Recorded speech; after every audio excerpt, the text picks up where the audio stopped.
life, been grinding all my life. Sacrifice, hustle paid the price.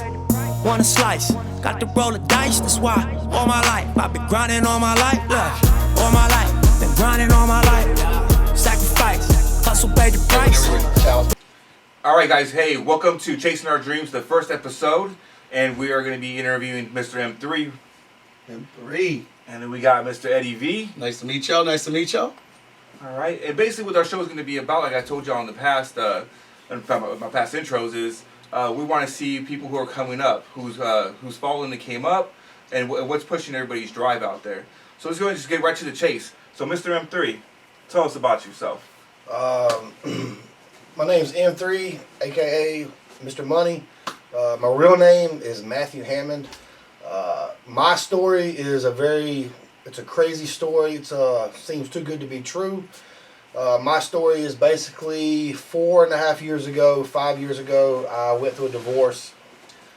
In Thomaston, Georgia, population of like 6,000 people.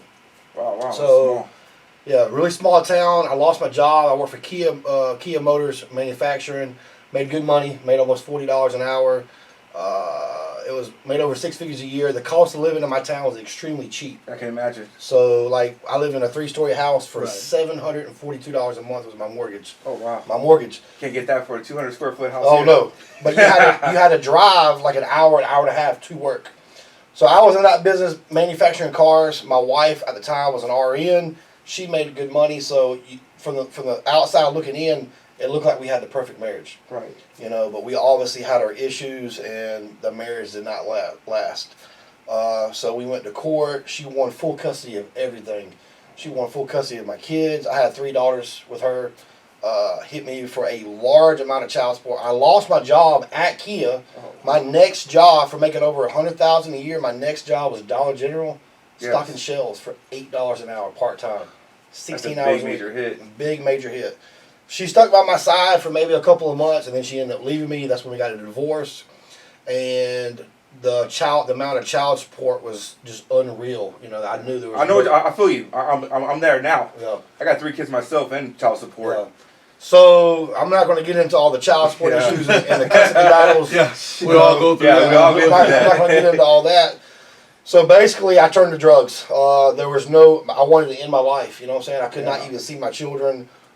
So, once again, I was working, quit my job, started selling drugs again, and at this time, I started actually using the drugs. So okay, that's what I was going to ask you. Was it when you said turn to drugs? Was it using or it was a little bit of both? Or 2007, I got busted for methamphetamines. Oh wow! And then my divorce it's 2021 now. It's about 5 years ago. So roughly 2016, I got introduced to drugs again, but this time I was like an addict. I wanted to end my life. I tried to commit suicide twice. I was losing everything: the house, the cars. You know, my kids, like there was nothing else to live for at that point in my life. So I just started using drugs, and I was selling enough to support my habit, and I was selling enough to basically, you know, provide, you know, with the utility bills in my house. I had an in-ground swimming pool, but I was not making enough money to pay the mortgage on the house and to pay my truck notes and stuff like that. Right. So I just had enough. I woke up one day and I looked in the mirror and I looked at myself. I had like all these like pimples on my face, like from just popping them from being, you know, a drug user. And I was always been a big guy. I was always been a heavy set, big guy working out. And then my mom realized, like, man, son, you know, what the hell is going on with your life? I said, look, Mom, I don't know. You know, I gotta get out of here. So that's when I reached out to my father that lives here in New Caney. And so that's what pushed you to... That's what pushed me. And I gave him a call, and we met like maybe twice before I moved here. That was it. And you reached out to him because you felt like where you were at was just a cancer to you. You just need to get out of the friends. I call Thomaston, Georgia. No offense to the people who live there, but it's like a cesspool. It's like the Twilight Zone. It's the Andy Griffith Show. It will suck you dry. Everybody knows everybody's business. Like population of like 6,000 people. Right. So I knew I needed to escape. Yeah. So I called my father that I was not close to at all. Right. Like the first time I seen him when I was 26 years old. Oh, so wow. I'm in my 30s now. Like we had no relationship besides on the phone. But basically, he was my way out. I used him, and he maybe used me. It all worked out. I said, "Hey, Dad, I need you to send me $100." He's like, "What for?" I'm like, "Man, I'm coming to Texas." He's like, "Where are you gonna stay at?" I'm like, "Man, I'm staying at your house, man. You're my dad." You know what I'm saying? Yeah. So he took me in. He sent me $100. Walmart to Walmart sent me $100. I had a couple girlfriends that I was dating at the time, and then basically, I left in the middle of the night. I was going to leave the next morning, but I couldn't sleep. And I got so antsy, so I just said, pretty much I'm gone. Yeah, so, but you had said also that you wanted to end your life. Was this before, right after you thought about ending your life? That you wanted to just go ahead and just get out of that? Or were you already getting to that point? Right. I was already getting to that point where I felt like there was nothing else to live for anymore. Yeah. And I never in my life, I was always, like, growing up in school, football, I was always the team captain. I was always the leader of everything that I did. People always followed me. To now that I just hit rock bottom, like, smoking meth in a shed for 7 days straight. You felt like nobody was there. I felt like nobody was there. Yeah. Now, I had that group of people, my drug friends, that was like my new little family, but deep down inside, I realized this is not a family. Right. So I basically packed up whatever I could in my pickup truck. At the time, I had a 2012 Nissan Titan, and I pretty much packed whatever I could fit in my truck. At the time, in Houston, y'all were going through some kind of flood. Yeah, we did. Was that Harvey? Was it Harvey? No, it wasn't. It wasn't Harvey. It was like 2 years before Harvey, because I was working at Harvey as a bouncer in a strip club when that flood hit. Oh, okay. So it was some other flood that hit y'all, but not like a major flood like Harvey. But there was a major storm, so I knew I couldn't put a whole lot of stuff in the bed of my truck. So basically, I grabbed whatever I could, and I was kind of on the fence. Am I going to go to visit? I need to just kind of get away, clear my head, or am I moving? I really didn't know at the time. Right. But I grabbed a couple garbage bags full of clothes. I left my animals behind. I had 3 cats and a dog. And I left in the middle of the night and drove all the way straight to Houston. My dad lives in New Caney, and it was sad to say, but it really wasn't much of a better situation, to be honest with you. New Caney. My dad, I love him to death, but we're not really close. And I'll tell you the story behind that. At the end of the day, I moved in with him. He lived in a double-wide trailer. There was a lot of drugs going in and out of that house. Not by my dad. My dad is not a drug user, but my sister was. There was just a lot of meth going in and out. I'm like, man, I just moved 800 miles to get away from this, and now it's right here. It's right back in it. Like full circle. I never touched it again, though. Yeah. 3 months, I got real depressed. I did not work. I basically just watched Netflix and chilled literally for 3 months straight. And then my dad said, hey, man, I got you a job in the beer business. My dad was in the beer business, so he got me a job. My job was $10 an hour. I cleaned beer lines. So if you go to a bar and you want to draft beer, right. I cleaned those lines that go into that went back. Yeah. And then if they needed my help on the big truck, I delivered the kegs of beer. Did that part time. Made $400 a week after taxes. Bring home like $320, $340. And it wasn't enough money because basically I was spending all my money like just dating girls and it wasn't enough. So then I got introduced into the strip club business, and I did pretty well at that. What did you do there? I was a bouncer, a doorman, but they paid me well for my size, the way I carried myself. So, some door guys get paid like $15. I charge $25 an hour, and they paid it. So I usually work like 15 hours a week, making that kind of money. So that was extra money, but still. Houston is a whole different place from my hometown. The cost of living here is extremely expensive than the cost of living back home in Georgia. So at the time, that's when I met my girl. And we were we met online, and I would come see her on the weekends. And then I seen her, and I was like, man, she's got her life together. It seems like she's got a nice house and, got a nice car.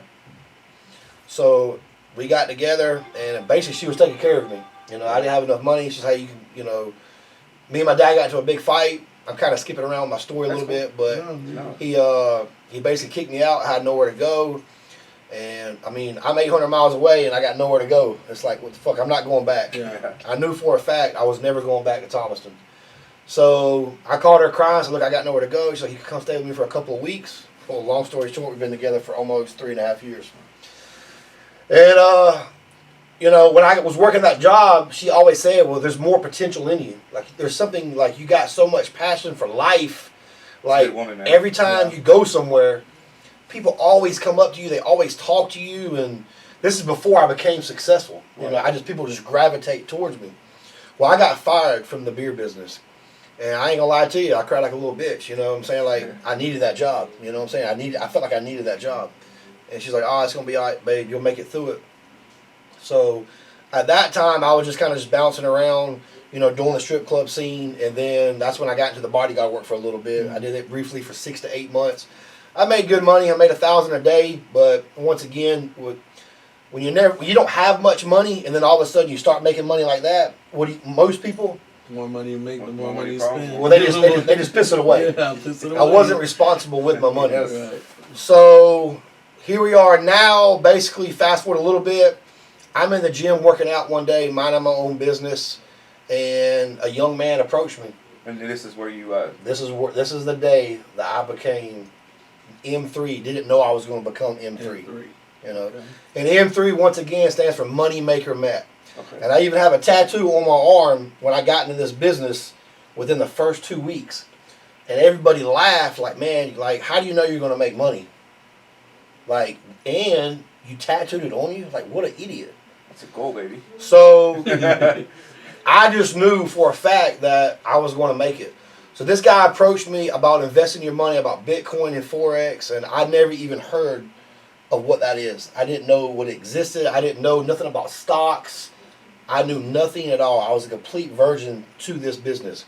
Well, he reached out to me, told me about it, and I listened and it sounded good, but I didn't really believe the process. So I did my own information. I Googled it.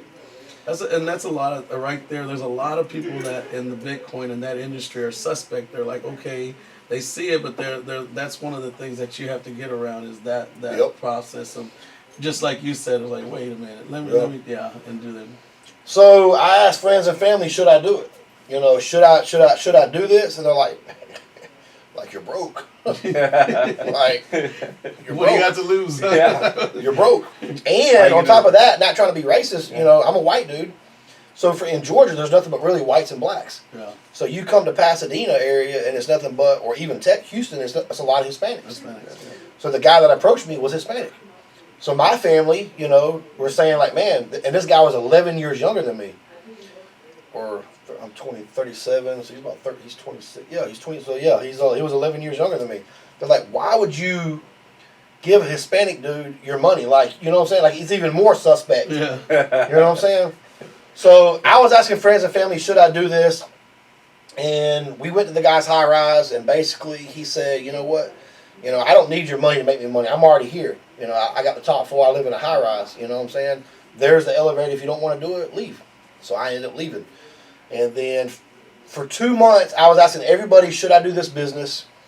And everybody said no.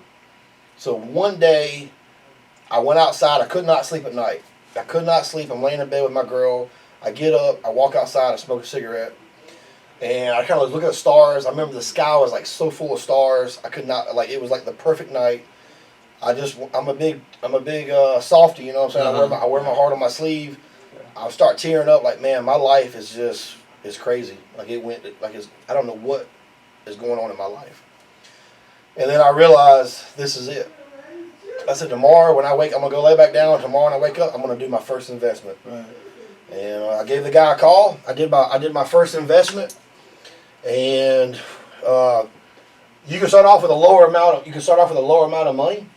I started off with $1,000. Pretty much gave every dollar that I had. And on top of that, I had no insurance on my truck. Because insurance here was extremely expensive. They quoted me like $400. I'm like, fuck, I'm not paying that. It's Houston. There's millions of people. Like, they're never going to catch me. So I took my $1,000. I did my first investment. And the guy told me, he said, so when you start making money, what do you want to do with it? When you double your money, what would you do with your money?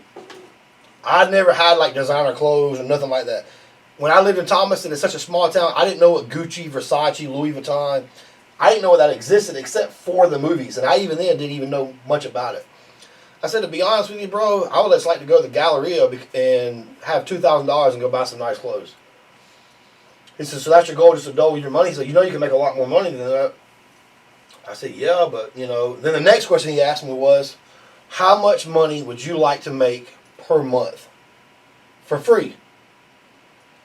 And I said, well, damn, you know, like for real, like realistically, he's like, yeah, realistically, how much money? So truly, what went through your mind when that happened? He told you that the guy's bullshitting, or were you just like, man? Very skeptical. Yes.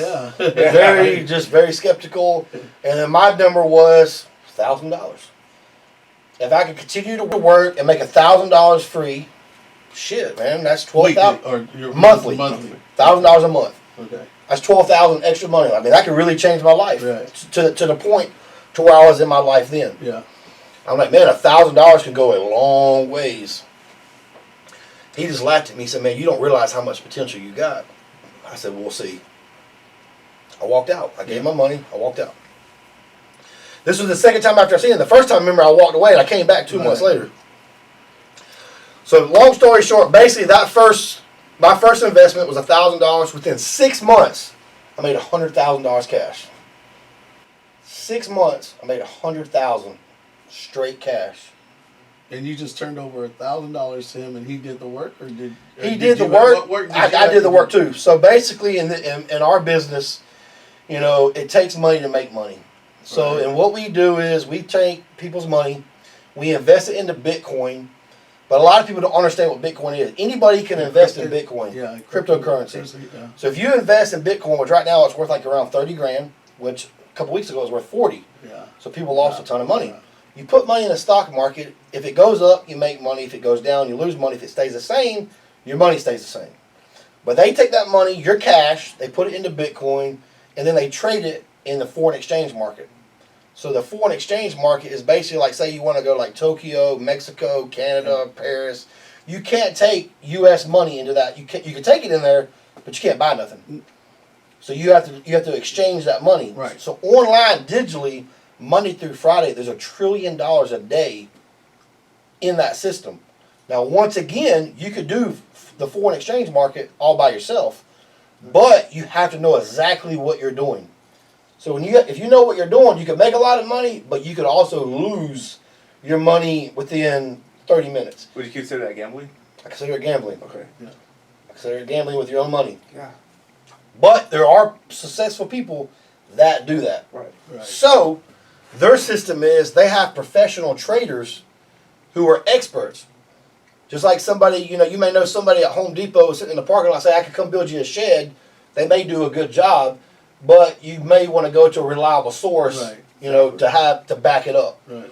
So these guys are professional traders, and they trade your account for you without you having to do any kind of work. You don't have to open up your phone, no cell phone, no nothing. And they pay you 10% each month in interest off your account. So you do the math. Somebody gives me $500, they make $50 a month. Somebody gives me $5,000, you make $500 a month. Somebody, gives me $50,000, they make $5,000 a month in interest per month.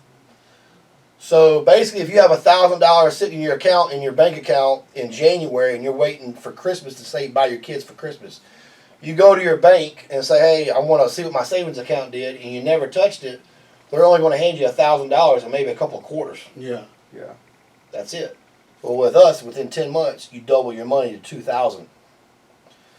So, me, the kind of person I am, they never even told me to do this. And that was my first investment. $1,000 pays $100 a month, free and clear. So that's 10 times more than your bank can pay. But what I did was basically I made my life into a movie through social media. So this is now how you're marketing yourself now. I market myself. I basically market my lifestyle. And they never told me to do this. They said, hey, well, if you bring in people, we'll pay you extra money on top of what you make already. Right. But we don't need you to bring in people. That's up to you. Those are called Ponzi schemes, pyramid schemes. Right. You have to constantly bring in people. If not, the business shuts down. Yeah. Well, this is not that way. If you bring in people, you're going to make even more money on top of what you're already making because they're going to pay you bonuses. If you don't bring in nothing, you're just going to have your account constantly paying you residually every 30 days. So I brought in people. So basically, so let's say you didn't bring anybody in, you did everything by yourself, you just kept putting more money into it, and you get more money out of it. Yep. Then at that point, now if you really want to get to the next level in business, then you bring somebody else in and Yep. get paid. That's basically like being a manager Yep. of a company. So basically, my first person that I brought in was my ex-girlfriend. That was the first person that I brought in. She started off, she had more money than me. She started off with a $7,000 investment. So, $7,000, she's going to make $70 a month. I mean, $700 a month for free. For free. So I got paid a commission for her bringing that money in. With that money, the average person would just go out and spend it. I didn't learn my lesson in the strip club business and being a bodyguard, just kind of pissing my money away. So I realized, you know what? And my mentor said, hey, man, you need to stop spending, your money and make your account grow and grow. So that's what I did. So I made that $100,000. I went out and bought a used Mercedes then. So that was about $30,000. I paid for that car in cash, and I had $70,000 left over that I was hanging on to. So next question: how did it feel to be able to go pay cash for that Mercedes Benz, knowing that you had the Nissan truck and? That's one thing, but how did it feel? Because you said 6 months later you had $100,000. At one point they had to tell you, look where you're at a month later, and you're like, holy crap, because you got to 6 months, $100,000. Yep. You've seen those growth within months. 6 months. Yeah, up to 100,000. But Yep.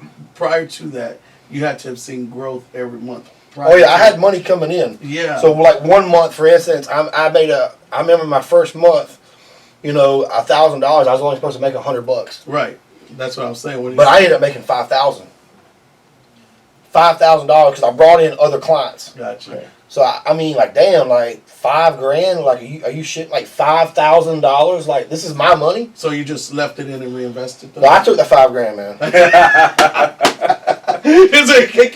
I earned this. I took the $5,000. I took the money. Okay. I took the money and I went out and bought me some clothes. Not high-end clothes. Yeah. I'm not there yet. Yeah. I'm trying to catch up on some stuff. I'm trying to help my girl out, my stepchildren out. Right. We're not married, but I call her my wife. I did propose on her the day before Christmas. Congratulations. So I appreciate it. So, but yeah, I took the $5,000. Yeah. But I kept just kind of showing my lifestyle. People would gravitate toward me like, man, like, why are you always on the phone? I'm like, man, I'm doing this Bitcoin, this Forex thing. And a lot of people said, man, you're stupid, man. Like, what are you doing? Right. I said, man, I believe in this. And then that's what I gave. To be honest with you, I gave myself the nickname. Call it corny, call it gay, call it whatever you want to call it. I gave myself the nickname M3. My name's Matt, so M3 stands for Money Maker Matt. Because I'm about making money. So I gave myself a nickname, and then I kind of started showing my life on Facebook and through Instagram, social media, mainly through Facebook. Right. And that's when I started going out buying like nicer cars.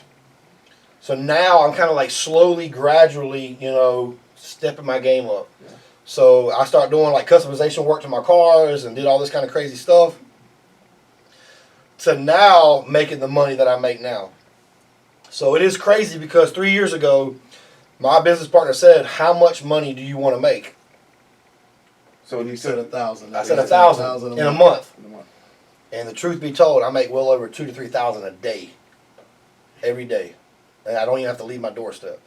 So me personally, I make over $100,000 a month, easily. My biggest month, I made $252,000. That's about maybe 6 months ago in 1 month. Now you got in this at an early age, Bitcoin. When did Bitcoin come out? Bitcoin's been out for years. Years, right? Yeah. I got in 3 years ago. You got in 3 years ago. But it doesn't matter. That's a good question that you asked me that because people call me like, how you making so much money? Like, this is a bad time. I remember when Bitcoin came up, it was like nothing, and then people jumped up to 30,000. Multi-millionaires. Yeah, less than. But that's in the stock market. Yes. So our business has nothing to do with the price of Bitcoin. So people call me like, hey, M3, I'm thinking about investing with you, but man, Bitcoin is like really high. Is this still a good time to get in? Right. Well, if you're on your own, I would say no. Because if it goes up, you make money, but if it goes down and you're only investing a couple $100, you're going to lose. You're not going to make a whole lot of money. You invest with me and doing what me and my business partner's doing, we pay you out a flat rate at 10%. Your money's guaranteed at 10%. So there is a risk when you invest your money in anything, but me personally, in 3 years, I grew my business from me to over 8,000 clients. 8,000 clients that I personally helped. So there is a lot of responsibility. My life has changed tremendously.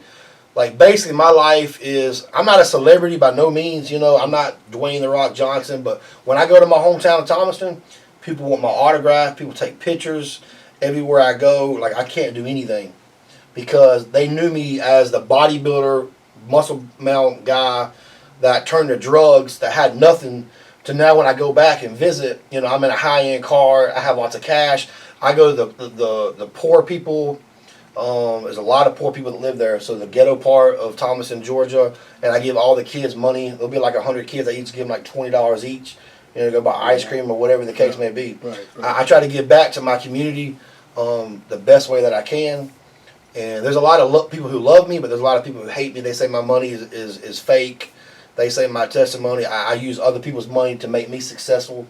And that's another thing about my life is, you know, people's going to judge you really quick because, you know, I went from this to being a millionaire like that. And at the end of the day, sometimes it's a great feeling to be able to help other people, to help a complete stranger, because I'm not a financial advisor by no means. I never went to college. But when it comes to money and numbers, I mean, I hate to say it, I'm an expert. You know, and I'm going to pat myself on the back because I got to where I'm at today. So when it comes to numbers, I go to families' houses and I say, hey, look, man, if you got money sitting in your 401k, it's just sitting there. You're 28 years old. If you believe in that, then great. But that money's for you to retire. You got 40 more years, kid. You know what I'm saying? Like, right. I believe in living your life now. Go out and buy your dream car now. You know what I'm saying? If you believe in that process. Right. Not everybody believes in that. Yeah. They don't believe in, like, there's no way to make 10%. Like, it's not possible. But it's not what you know, it's who you know. And at the end of the day, true. You know. That's extremely true. You know, just like if you want a job in the oil business, you know. You got to know somebody. You got to know somebody to get you in there. You got to know somebody to get you in the chemical plants. Right. And it's just it's a true blessing to be where I'm at, to be able to have the cars. Like, you know, Christmas, I bought a 2021 Lamborghini Huracan. I mean, that's a $278,000 car. I mean, this is a guy that had a 2012 Nissan Titan truck that got repossessed in a parking lot. Yeah. In Houston. I've been there too. To have these cars and to have the lifestyle that I have. And at the end of the day, you know, I don't think I'm better than anybody. And a lot of people are like, man, look at this guy, look at this cocky, arrogant guy, because I'm a very flashy type of guy. Because when I do my social media, you know, some of it's truth and some of it's for entertainment. Yeah. You know, you don't want to be that boring guy like, my name is M3, you know, you don't want to be that guy. I've seen the video. You know, I did a video a month or so ago when I was in a tub. When I was in a tub, and I had nothing but $100 bills. I had over $200,000 in that tub. And then seen that one. Yeah, and it was, but yeah, I wasn't like naked or nothing, but the whole tub was full of money. I've done videos. But that's what it takes, though. You're marketing. That's your marketing. Yeah. I wear a Versace robe. I just wear high-end clothes. To like now, you know, to be honest with you, I can't believe it, but just my outfit alone, you know, I remember back in the day, I remember seeing guys wear like polo shirts. I'm like, man, I never want to buy a polo shirt. Who would spend like $70 or $90 on a polo shirt? Yeah. I could go to Kohl's. Yeah. And buy 7 shirts. I still go there. They look just like your shirt, but it ain't got a little horse on it. Yeah. So then I kind of changed my image a little bit. You know, my main thing is, you know, people call me the Versace King. Like, I love going to Versace. You know, that's me. That's what I love. So just like this outfit alone, it's just an outfit. You know, it's just an outfit. But, you know, just my shoes, $400 for sandals. Yeah. My sweatpants, $1,125. My T-shirt, $950. Now, is that more marketing or more because you like both? Both. Yeah. It's both. Because you got to sell yourself. It's both, to be honest with you. Because, you know, when you go to the mall, the Galleria, most people, where do they go? Versace, Louis Vuitton, Gucci. Right. Those are the 3 stores, you know, where everybody goes. You know? Yeah. When I look at, I'm a very flashy guy. You know, I had a gold Corvette, and I wrapped it in gold. It drew a lot of attention. That was you. Yep. Okay, I've seen a gold Corvette around. There's the only one in Houston. Yeah. So when I went to Gucci and Louis Vuitton, I'm like, why are people going crazy over this stuff? That's just me personally. Right. I mean, it's kind of boring looking, like it's just not me. Right. I'm a very flashy type of guy. So when I went into Versace, I was like, man, this is like vibrant gold. Yeah, bright. So now in my house, I have like Versace rugs. You know, I got everything's gold. You know, everything is gold. That is my image, and like my parents said, like, well, you know, you're changing, Matt. You're not the same guy that you was 4 years ago. But no matter what you do in life, do you think that? Do you believe that, or do you? That's. I mean, if it sit there and somebody else tell you, No. do you believe that, or? yes or no? That's a very deep question. It's a very personal question, but I will answer that question to the best of my ability. Yeah, go ahead. Deep down inside, I'm always going to be that guy that cared for somebody. Right.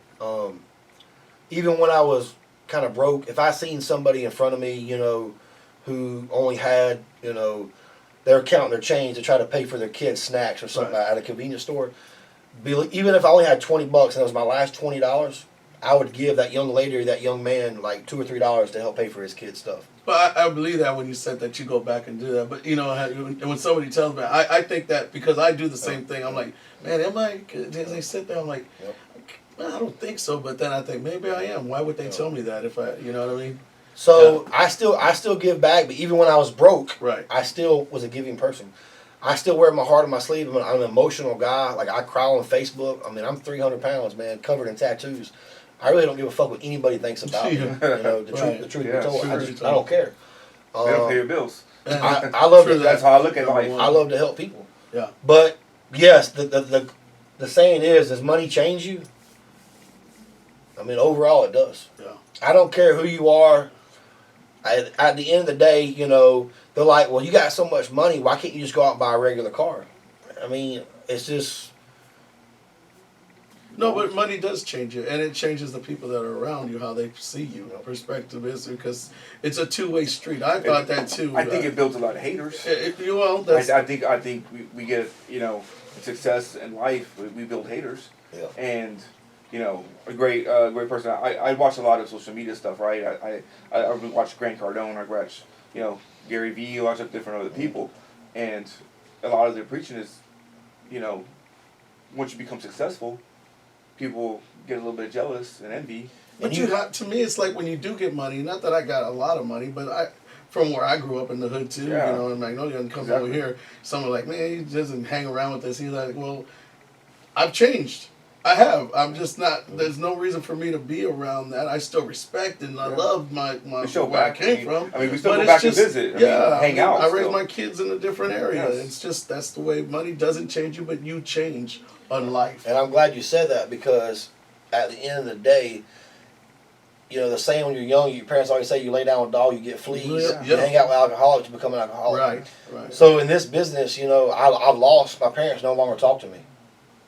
And it's sad because my mom was, is my best friend, and we don't talk. Yeah, that's hard now. A month ago, 2 months ago, I was in Thomaston, and my daughter came here for the first time in 5 years. She came here for the first time in 5 years, and I wanted to show her what her daddy's about. His life. This is a whole new world, and I bought her so much stuff I couldn't fly her back. I didn't trust the airport, so I drove her back. And then my mom, we went to go visit my mom, and my mom was like, so what do you think about your dad's new life? Like, what do you think? And she's like, man, my dad's like a celebrity. She's like, even kids in the school know who my dad is, and I didn't even tell them. Like, everybody knows him. Like, everybody knows who my daddy is. And just like that, my mom started throwing these low blows in. Like, your dad's Facebook famous. He's not a celebrity. He's a nobody. It's coming from your own mother. Your mom. So, I mean, at the end of the day, it's sad, but I'm always going to love my mom. Yeah. But at the end of the day, I got a new family to take care of. I got new goals in life, and ain't nobody going to slow me down. Let me ask the question. Do you think it's lonely at the top? The way everybody says, once you get, running to the top, do you think your circle gets a lot more smaller than what it used to be? I believe it always gets smaller, but yeah, I guess they always say it is lonely at the top. It is lonely at the top. Yeah. I have a lot of friends, but most of my friends are fake. And I can tell the difference between somebody who's real and somebody who's fake. Okay. So at the top, your success level is here. Don't get me wrong. When I'm driving down the road, people's pulling out their phones. They're taking videos of me driving. Right. They take pictures. When I get out of the car, they'll follow me to a convenience store. They ask me stuff. I feed off of that. I love attention. Yeah, I was a bodybuilder at a young age. And a year and a half ago, I was in a wreck, so I kind of stopped working out. But, I mean, I used to be a huge built guy. So I always got attention, but it was a different type of attention. Right. So, I mean, I love that attention because that is who I am. I do love attention. But, it is lonely at the top because, you know, I do have friends who are a lot, their life's down here, and I'm up here, and God bless their souls. You know, I don't believe in what they're doing anymore. You know, I don't associate with them. Now, I'll come by and pull up and say, hey, what's up, brother? I'll drink a beer with you, but I'm gone. Yeah. I'm there for 30 minutes. I got to go. And they're like, damn, man, why are you leaving so soon? Well, I mean, next thing you know, drugs are showing up. That's not me. Right. And then they're like, man, why are you wearing that stupid outfit? You know, like, why? You know, like, hey, man, like, you know, this is my life now, man. So I've lost a lot of friends, but I have met some of the best people in my life doing what I'm doing. Are you, you know, I know you said you're boyfriend, your wife. Yeah. Do y'all think you're closer to her because you've seen things change where you know who's real with you beside you, having her beside you? And the reason why I'm saying this is because, you know, I'm in a great situation in my life right now, and my fiance is what pushed me to make my changes, just like you. So, but I mean, at the end of the day, she's my best friend. Yeah. And you know, that's another sensitive subject. Everything's deep here, baby. But I mean, it's just and you know, it's real, man. No. And honestly, you know, whenever we get, that's she's my best friend, and you know, I love being able to hang out with her and go do our own thing. Yeah. You know, just going and eating we went to Ma's Pizza the other day, and we only spent, you know, it's not fancy, but it was me and her hanging out, talking about our lives. Yeah. You know, we grew up in the same neighborhood. Yeah, You know? I get that, and when you say that, it's because you know we get pushed, but there's a lot. I would say, I mean, there's always stress levels with relationships. Yeah. You know, and I want to know if it's more stress levels. We always hear celebrities stress levels. I would think it would be a lot because there's more pressures. I'm sure if you're a celebrity, first of all, women are going to be off you. If you're rich, I think women are going to be after you. If there's so much more that I feel like there would be a lot more pressure on that. And there is a lot more. At the end of the day, I would not be where I'm at today if it wasn't for my fiance. Right. You know, she took me in when I made $10 an hour. Right. She supported me when I worked in strip clubs, even though she hated it. Like, I could imagine. who wants your man working in a strip club? Yeah, I could And imagine. I was built like crazy too, so it's like, you know, it caused some issues, but I had to do what I had to do to make the money. And then she kept supporting me, but at the end of the day, I would not be where I'm at today if it was not for her. Right. But now in our relationship, it's not a perfect world. Right. You know, because, you know, I am who I am, and I do get hit on a lot. There'll be women will be walking in the mall, they'll skip right after her and say, hey, you know, can I talk to your husband for a minute? Can I touch his arms? What does he do for a living? It's even crazy, they'll even skip over her. Wow. And they're selling makeup. Wow. Like in the center of the mall, Yeah. they're selling makeup. And they say, hey, you want to try this? My wife's like, what the fuck, man? Like, He's not a girl. what the hell? Right. So, you know, and I'm not trying to put my wife on blast or nothing, you know, like that. She's a good woman. But, like, I have business meetings at all time of the day. Right. Sometimes 8 o'clock in the morning. Sometimes, I closed the deal 2 weeks ago at, like, 1 o'clock at night. It wasn't a very large deal, but that's who I am. Hey, man, I drove across town, made the deal happen. And it's rough. But, yeah, all eyes are on me. We went to, we ate at somewhere at Baybrook Mall a couple weeks ago. And I pulled up in my Lamborghini, VIP parked it, whatever. And, you know, everybody just stops. You know, they just stop, they stare. So we're sitting down, we're eating, and, like, all the waitresses, guys and girls, they couldn't stop staring at our table. Right. My wife's like, man, what's going on? Well, you already know. If I was to see him walk out of there, I'm thinking he's a football player. Yeah. You already Who know. is this guy? He's got to be somebody. You're the guy that me and my girl look at and say, who the hell is he? Let me start Googling this dude over here. I swear to God, I've seen him play football. So the girl comes up to me and she says, my boyfriend knows you. He follows you on Instagram. He's seen all your cars, this and that. And, man, everybody's just going crazy that you're eating here. Like, you're a real person. I'm like, yeah, I'm real. And it's kind of like a reality check. Like man, am I like, it's just a lot to soak in. Right. But when you go home and you sit down and then I'm all by myself and I start thinking to myself, I'm in my head 24/7. You know, I want to constantly keep making more and more money, but also it's like sometimes I just want to run away. sometimes with all the success, with everybody following me and stuff, sometimes I wouldn't mind just going out buying a double wide trailer. Just getting out on some land in Alvin, Texas. Just relax. And just put a big wall around my house and just. You feel like you're ever going to do that? I mean, this is what, you know what I was saying, when is enough enough? Yeah.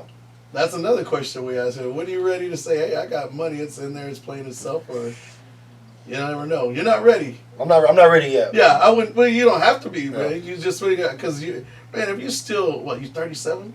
I'm 47, man, I'm still feel like I'm not ready. I'm still ready to go, you know, but. There's a lot more to come. So buy a little ranch, baby. Yeah. This is only the beginning. Yeah. But also, you know, I love seeing the kids' reaction.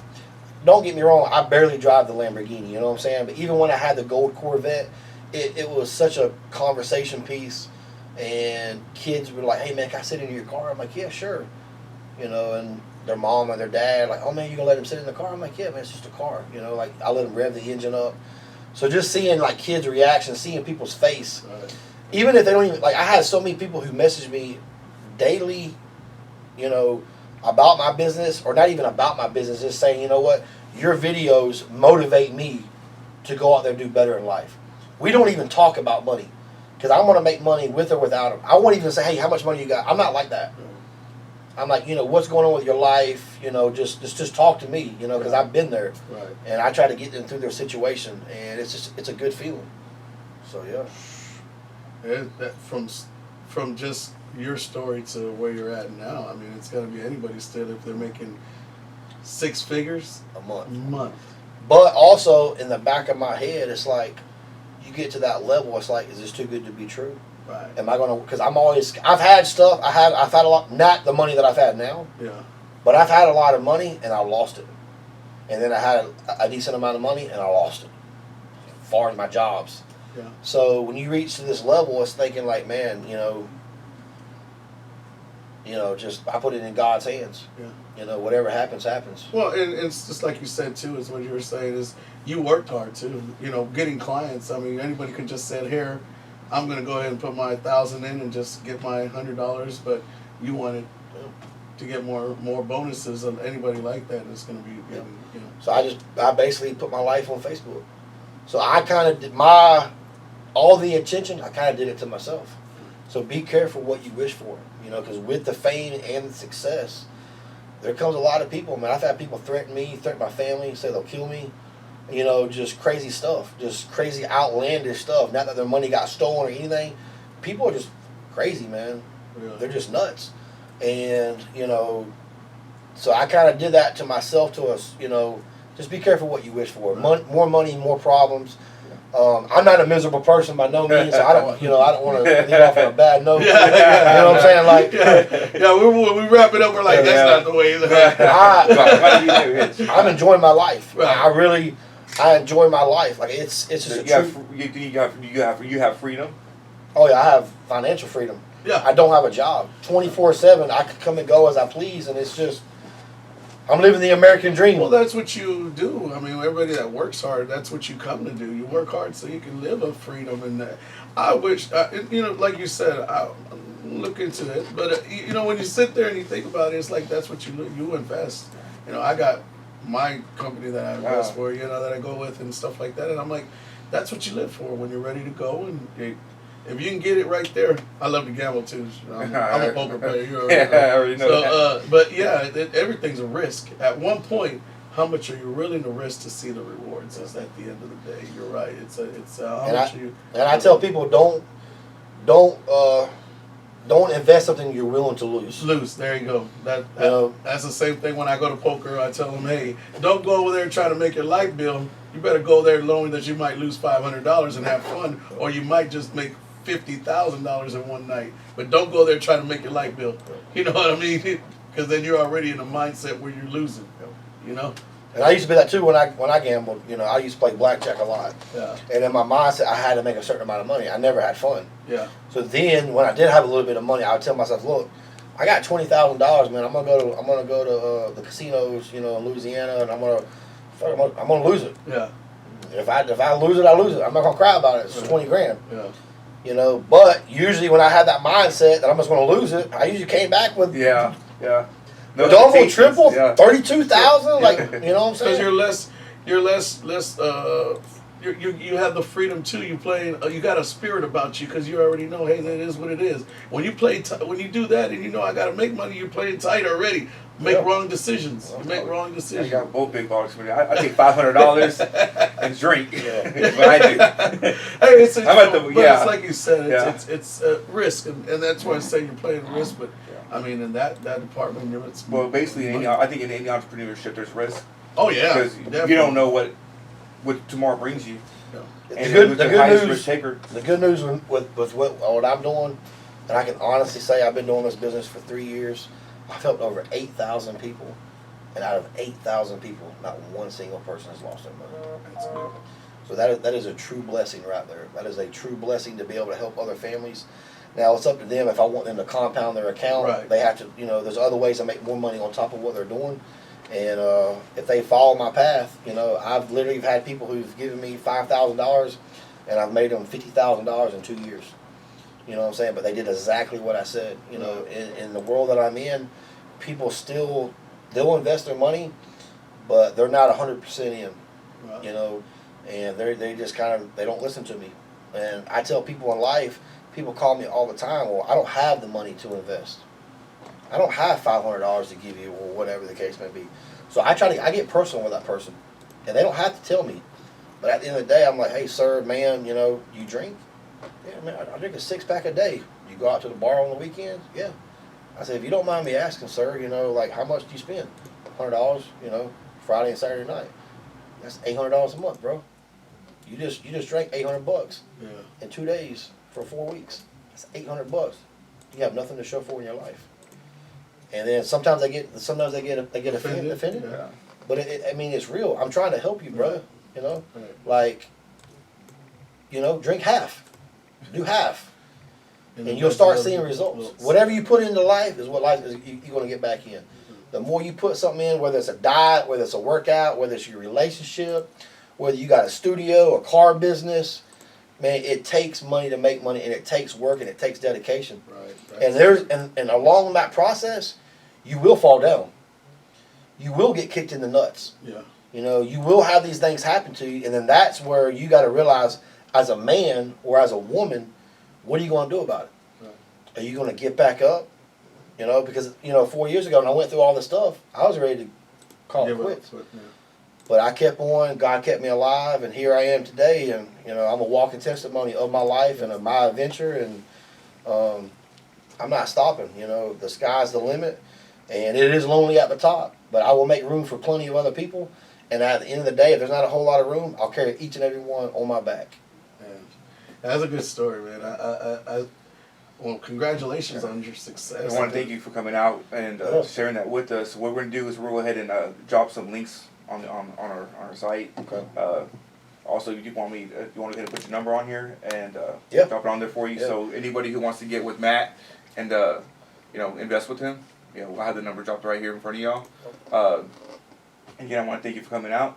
I appreciate you having me, man. It's an honor to meet you. And man. I've never done an interview before. I have a lot of people who come up. You're my first, baby. I've had a lot of people who come up to me. This is his first interview. That's my first interview too. What do you think about your first interview and his first interview? I think it went well. I was a little nervous. It's kind of funny because when I'm out in the public, it's like I'm in the moment. You're not the main. Yeah.